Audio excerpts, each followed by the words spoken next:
Saudações alvinegras! Este é o podcast Irmandade Corintiana, número 3 Patinhos na Lagoa, 222. Eu sou o Guilherme, eu estou aqui com o Fábio e com a Ana. Talvez o Gibson entre mais tarde, a gente está com alguns problemas, a gente não sabe se ele vai conseguir conectar ou não. Mas tudo bem com você? Voltou bem hoje, Ana? Como é que foi? Tranquilo? Foi tranquilo, não tinha fila, não tinha nada, foi bem tranquilo. Foi muito melhor do que eu esperava. E você, Fábio? De boa? Sossegado, ir lá exercer o meu direito e dever de cidadão, contribuir para a democracia. Esperamos que São Paulo eleja uma pessoa competente aí, né?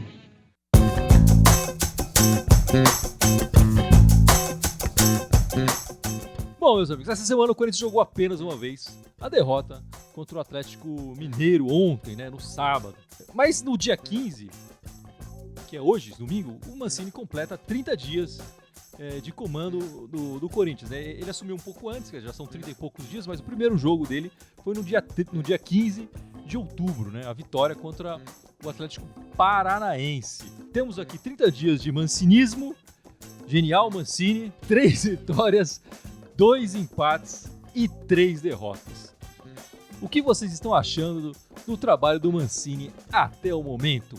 Ele tá... A Ana gosta de falar muito isso, né? Ele pegou um time que durante os primeiros 8 meses do ano, 9 meses do ano, não tinha técnico, né?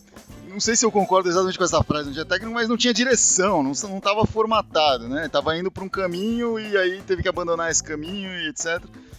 E estava perdido. E eu acho que o Mancini está colocando esse time num caminho, né? Com todas as limitações que a gente sabe que o time tem uma deficiência técnica incrível.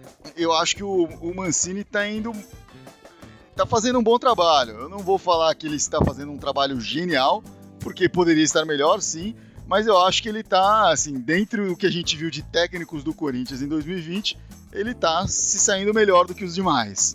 E tá colocando o time num caminho mais com cara de Corinthians aí, mesmo que para esse ano, como a gente falou no último podcast, talvez não tenha uma expectativa agora, nesse momento, de resultados muito bons, assim, em termos de colocação no campeonato, etc. de campeonatos. Eu acho que ele tá conseguindo colocar o Corinthians com uma cara de Corinthians para, pelo menos, agradar o torcedor aí na garra, né? Na minha opinião, o trabalho do Mancini é surpreendente. Eu não esperava nada, então...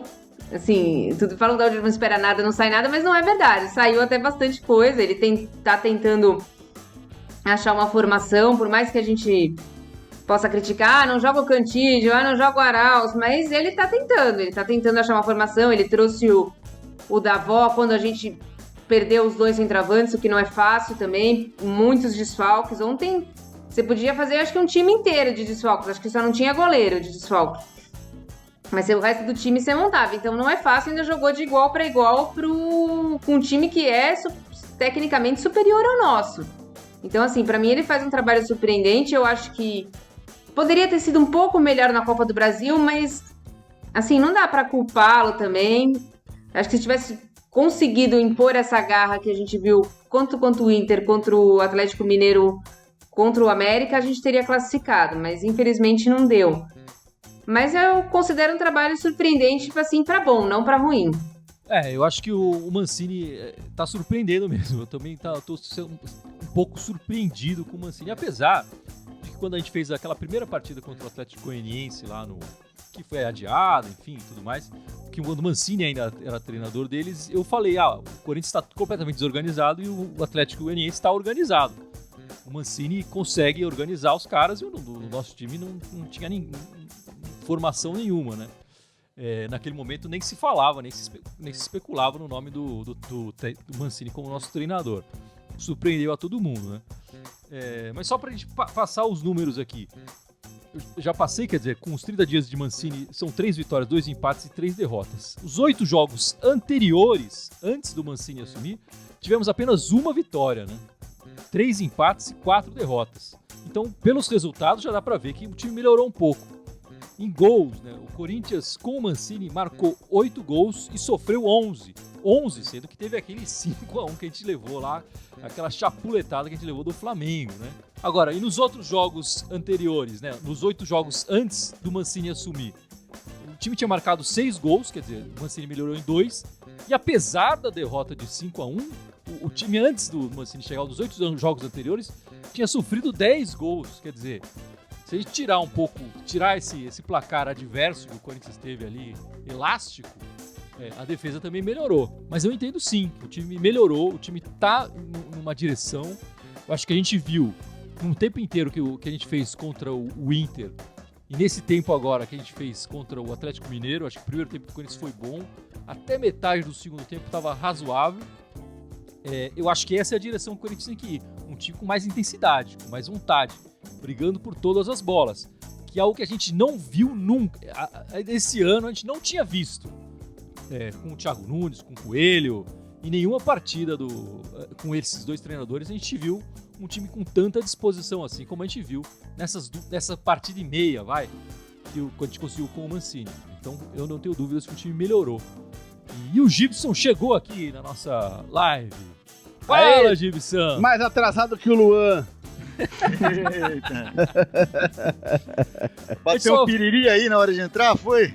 Não, o piriri no microfone. Agora ele voltou a funcionar. Agora Tecnologias. Estava discutindo os 30 primeiros dias de trabalho do Mancini. Eu queria que você fizesse a sua avaliação desse início do trabalho do Mancini, Gibson. Já que o Coelho não fez nada e o Thiago Nunes fez nada vezes 10 meses, sei lá, cara, do Mancini eu tô achando que melhorou o time. A impressão que eu tenho é que o time tá propondo mais o jogo, tá com a defesa mais segura. E acho que essa coisa da disposição, da garra, da intensidade é a solução pro Corinthians agora, até porque vai ser a única vantagem que o Corinthians vai ter daqui pra frente, né? O Corinthians jogando somente o brasileiro, não tendo outros campeonatos para jogar, ele vai ter mais tempo de descanso que a maioria dos adversários agora no brasileiro. Então tem que aproveitar esse tempo de descanso. Primeiro assim, para entrar numa forma física melhor, para poder aguentar mais tempo, né, com essa intensidade. E segundo, para ter perna, né? Porque se você joga quarto domingo, como alguns estão jogando e vão jogar até o final da temporada, as pernas não aguentam, não aguentam. E o Corinthians vai ter esta vantagem aí nesse momento. Acho que e tem que aproveitar. Que a gente usa o descanso para não descansar, então, é isso? Descanse pra correr, né? O Arenilton Oliveira tá sempre com a gente aqui. Obrigado, Arenilton. Gente, o Corinthians está no caminho certo. E ele falando que o Luan jogou bem contra o Atlético Mineiro, né? Acho que ele fez um primeiro tempo interessante, mas ele precisa mostrar mais, né? Não dá pra jogar, sei lá, meia hora que ele jogou ali no primeiro tempo. Mas ele realmente estava mais interessado na partida, né? Você via o Luan... não da mesma forma que o Ramiro, por exemplo, mas ele tentava incomodar os adversários, tentava roubar a bola, ele parecia mais interessado em jogar, né? Pela primeira vez eu vi o Luan combatendo, né, os adversários, buscando a bola. Roubou bola. Ele fez até roubada de bola no meio de campo. Foi diferente, foi um Luan um pouquinho diferente aí. Ainda é pouco, né? Ainda é pouco, não vamos já começar a falar, nossa, agora o Luan está recuperado. Não, nem de perto, mas acho que começa a ter uma cara de algo que pode ser diferente aí pro Corinthians e pro Luan. Né?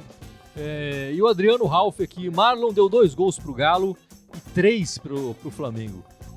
Não dá mais. Gemerson titular. O Mancini deixou bem claro, né? Vai colocar o Gemerson quando ele tiver apto fisicamente e ele achar que nos treinos ele tá correspondendo. Eu compreendo que o Gemerson não tem condição de jogo. Eu gosto do Mancini, acho que ele faz um bom trabalho, mas eu acho que também, o Marlon é fraco, tecnicamente. Acho que se a gente já sabe que o Marlon é fraco, que ele não vai conseguir extrair mais que isso. Então, acho que também já deu a punição pro Bruno Mendes. Assim, o Marlon não tá passando segurança. Ele pode até ter feito um bom jogo, uma vez que até vocês falaram aí que o Marlon fez um bom jogo, não lembro contra quem que foi, mas... Ele legal não... assim, que vocês falaram aí, eu não consigo. Vocês falaram aí. Vocês falaram aí. Vocês falaram, mas eu não acho que o Marlon possa ser nem reserva no Corinthians. O Fernando Moraes tá falando aqui, tomara que esse Cafu não seja o que eu vi nesse jogo. Provavelmente não vai ser, não dá pra esperar. Eu também não espero grande coisa dele, mas o próprio Mancini falou que o Cafu se dispôs ali porque viu que ele tava com um elenco curto, ainda mais com o jogo com Covid, etc. Falou, me raciona e deixa no banco, se precisar eu entro pra fazer qualquer... E ele entrou pra fazer qualquer negócio, mas ele entrou completamente perdido no jogo, né? Ele jogou muito mal. Os minutos que ele entrou ali foi terrível ver ele jogar, na verdade. Ele tava bem perdidinho. Mas eu acho que vai ser difícil julgar ele agora por essa entrada dele. Ele entrou ali, mano. Claro. Não que eu espere grande coisa dele, mas... A gente julga pela carreira pregressa dele, né?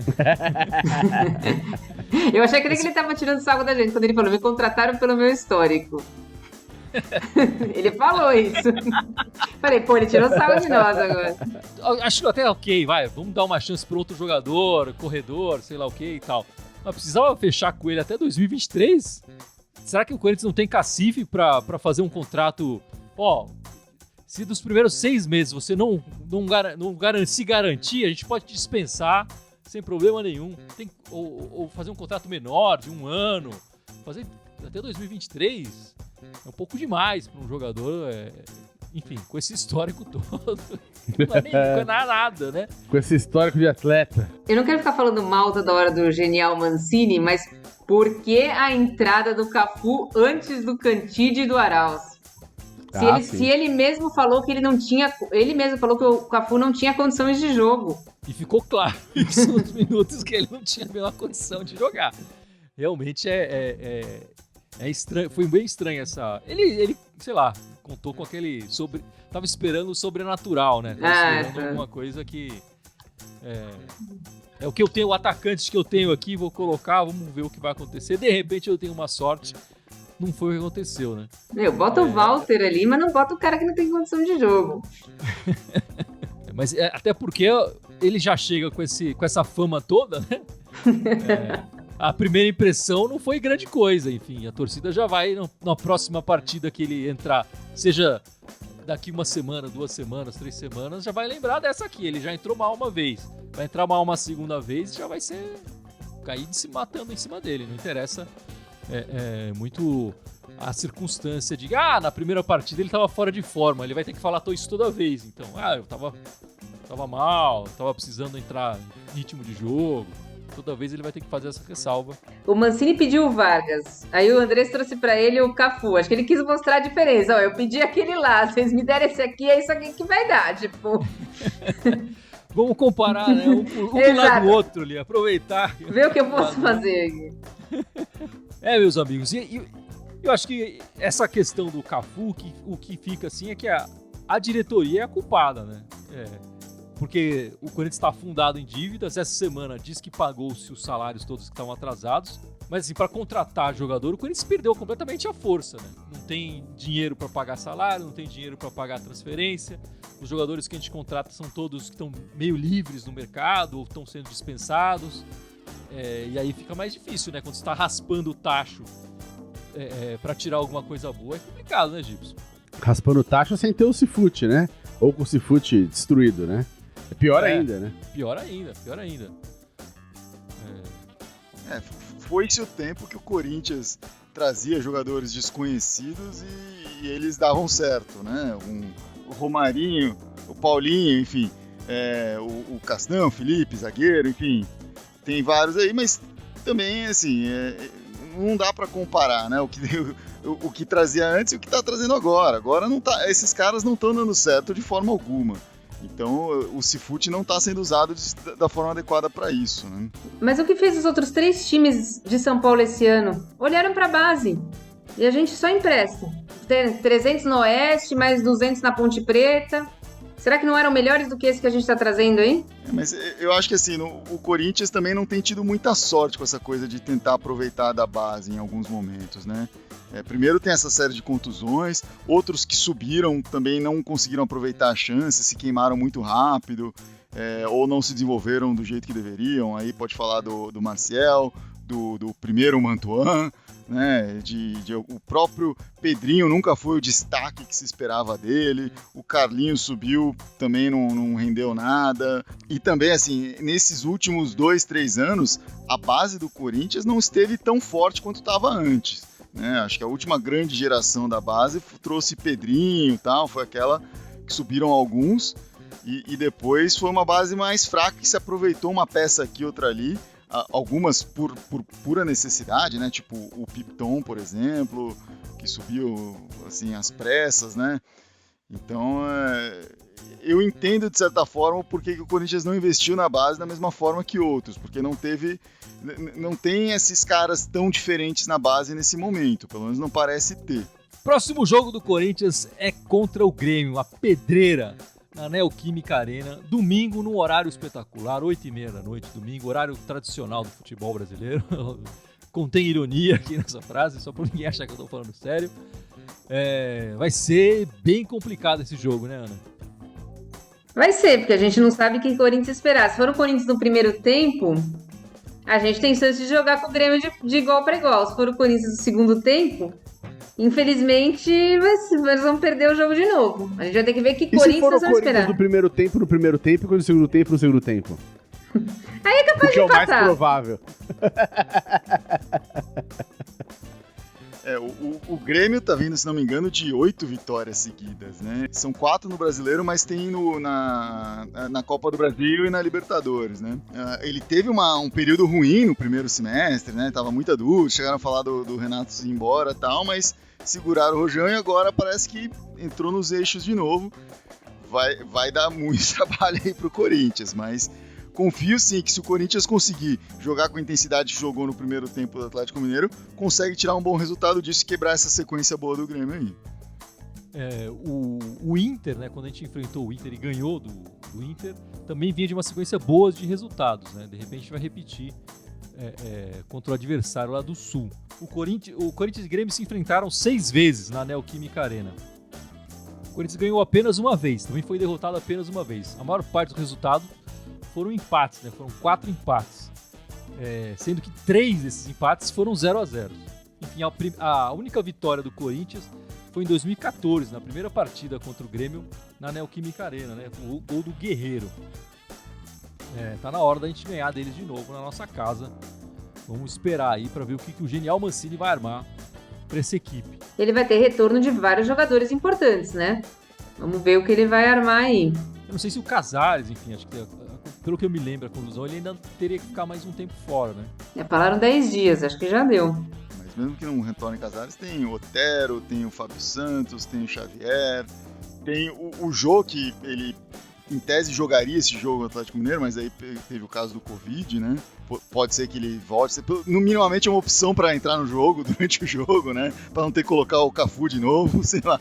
E quem sabe até o Gemerson, né? Se ele conseguir aí, né? Entrar nos eixos nessa semana, vamos ver. Eu espero que o Corinthians consiga mostrar a disposição em campo, né? Que é o que a gente está gostando.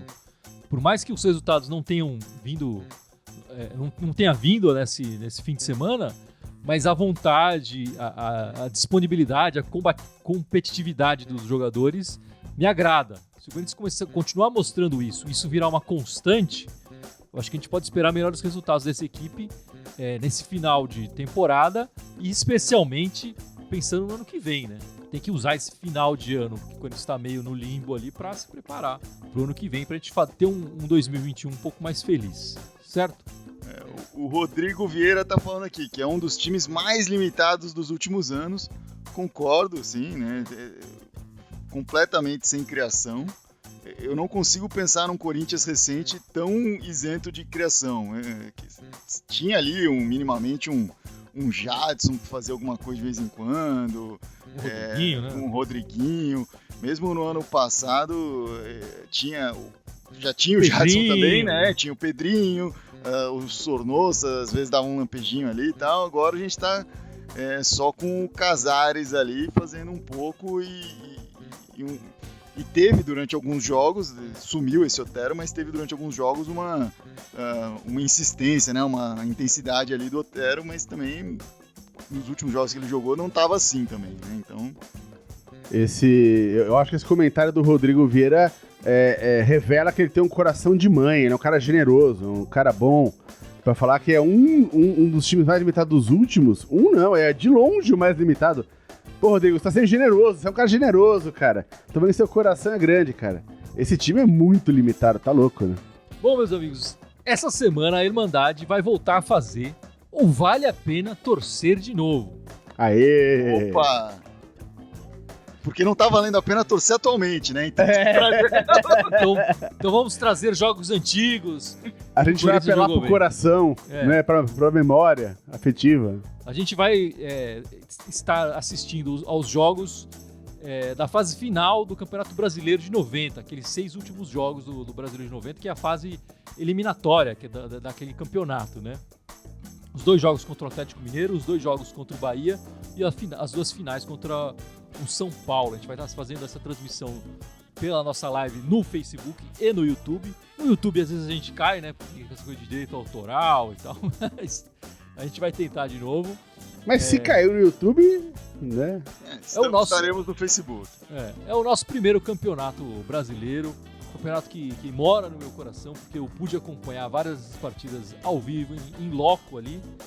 Eu também. Imagino que o Fábio também. A Ana que eu não lembro. Você foi, Ana? Você tem idade pra ir? Não fui.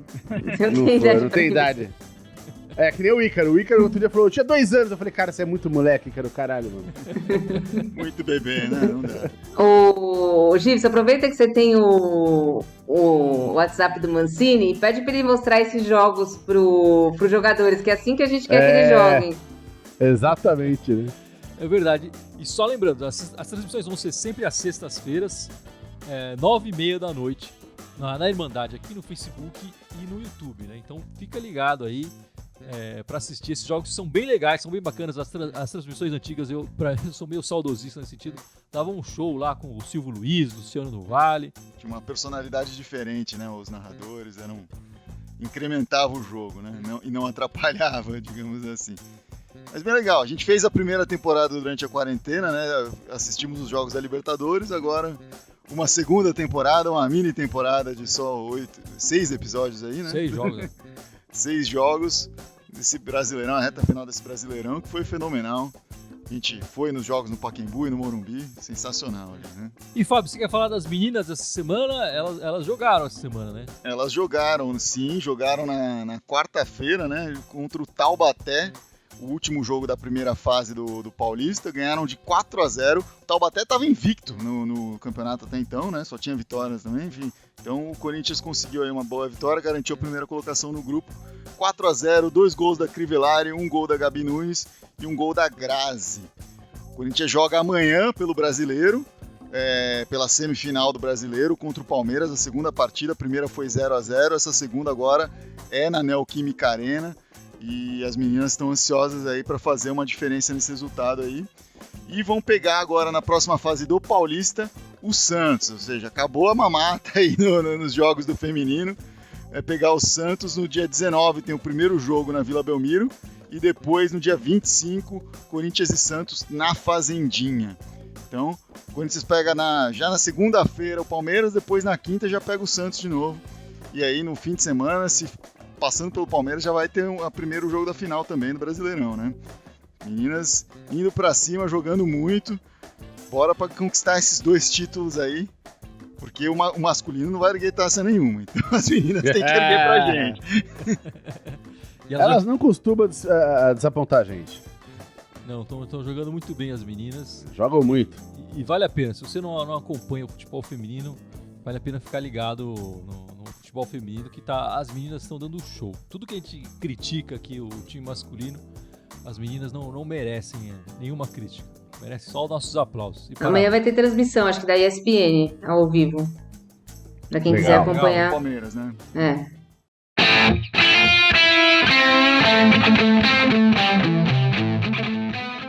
Bom, meus amigos, vamos encerrando esse podcast 3 Patinhos na Lagoa 222.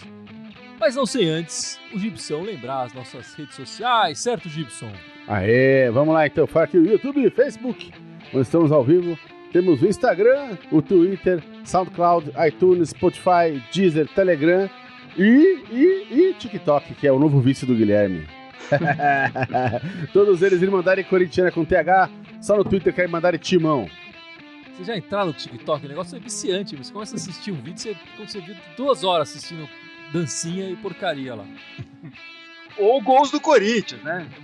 Então tá certo, meus amigos. Na semana que vem o jogo é às 8 da noite e a gente vai fazer a nossa gravação, a nossa live pós-jogo, depois da partida. Então a gente deve entrar lá pelas 10h30, 11 da noite, porque esse horário não ajuda a Irmandade, né? Nossa, vai ser o Horário live de comercial. madrugada, hein? Caramba. Horário comercial. O Gibson fala isso, estava dormindo numa live, mas tudo bem, né? E eu tenho imagens pra comprovar. Aquele jogo lá tava foda. Aquele jogo foi foda. Eu devia ter Sim. dormido no jogo. De repente era melhor do que na live, né, meu amigo? Bom, meus amigos, vamos encerrando então e vai, Corinthians! Corinthians. Vai, Corinthians!